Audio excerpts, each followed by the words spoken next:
आज हम class 10 mathematics शुरू करेंगे और चैप्टर नंबर 1 पढ़ेंगे जिसका नाम है क्वाड्रेटिक इक्वेशंस।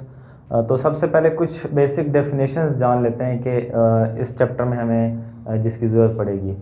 तो सबसे पहले देखें इक्वेशन क्या होती है कि expression having an equal sign compares to expression, यानी जिसमें भी इक्वल्स का साइन आ जाएगा वो क्या होगी, इक्वेशन होगी।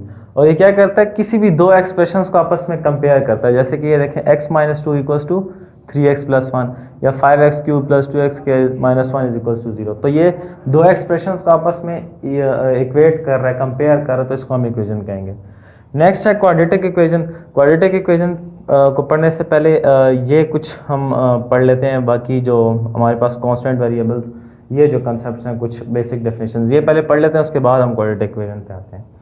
तो कांस्टेंट क्या होता है, a fixed value in an expression, ऐसी वैल्यू जो कि फिक्स हो, यानी वो चेंज नहीं होती। किसी भी एक्सप्रेशन में हमें जो या इक्वेशन में हमें जो वैल्यू नॉन होती है ना, उसको हम कहते हैं कांस्टेंट। जैसे कि इस इक्वेशन में जो 2 वैल्यू है ये हमें नॉन है, फिक्स्ड वैल्यू, ये 2 ही रहेगी, ये चेंज नहीं होगी। उसके बाद नेक्स्ट देखें variable, symbolic representation of an unknown value. ये ऐसी वैल्यू होती है जिसका हमें पता नहीं होता कि क्या वैल्यू होगी, यानी हम इसको किसी एक अल्फ़ाबेट से रिप्रेजेंट करेंगे, इसकी हमें वैल्यू नॉन नहीं होती, इसकी वैल्यू हमने निकालनी होती है खुद। जैसे कि यहाँ पे देखें तो हमें x की वैल्यू नहीं पता, इसमें भी हमें x की वैल्यू नहीं पता। तो x क्या है, एक अननोन वैल्यू के लिए हम रिप्रेजेंट कर रहे हैं उसको, एक सिंबल है। और इसके लिए क्या है, usually represented by last alphabets. जो लास्ट अल्फ़ाबेट्स होते हैं हमारे पास, जैसे कि x हो गया, y हो गया, z, इस तरह के जो अल्फ़ाबेट्स होते हैं जो लास्ट में आते हैं, उसको हम जो वेरिएबल के लिए यूज़ करते हैं। उसके बाद है कोएफिशिएंट। तो ये भी कांस्टेंट ही होता है, लेकिन क्या है, ये लेफ्ट साइड पे लिखा होता है वेरिएबल के। Constant written with variable to the left, या फिर मल्टीपल ऑफ ए वेरिएबल। ठीक है, ये मल्टीपल होता है वेरिएबल का। जैसे कि यहाँ पे देखें 3 और 5 x वेरिएबल जो है इनका मल्टीपल है। ठीक है, जैसे 3 एंड 5 इन इक्वेशन ए।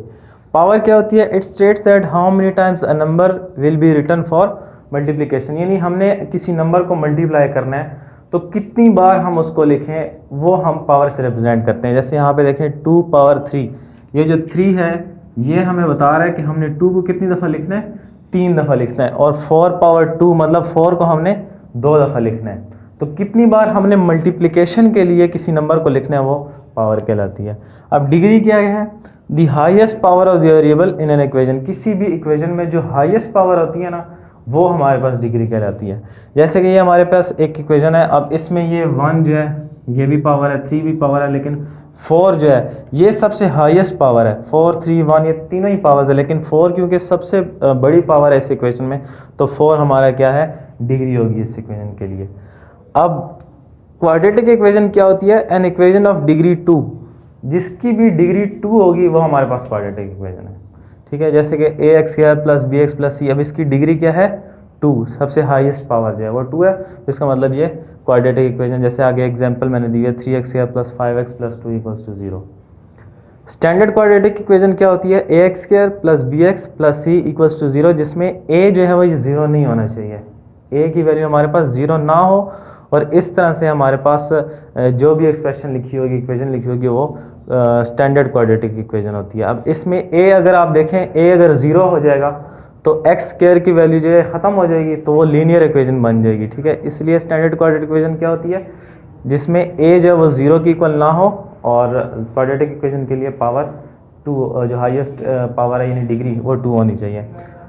और प्योर क्वाड्रेटिक इक्वेशन क्या होती है, वो भी यही है, a x square plus b x plus c equals to 0, लेकिन इसमें ये जो बी की वैल्यू है ये हमारे पास 0 होनी चाहिए। जो बी की वैल्यू ये 0, तो जब बी की वैल्यू 0 होगी तो अल्टीमेटली ये चीज़ हमारे पास ख़त्म हो जाएगी और हमारे पास ये आ जाएगा ए एक्स स्क्वायर प्लस सी। तो अगर हमारे पास ये बी एक्स वाली टर्म ना हो तो वो क्या होता है, प्योर क्वाड्रेटिक इक्वेशन होता है।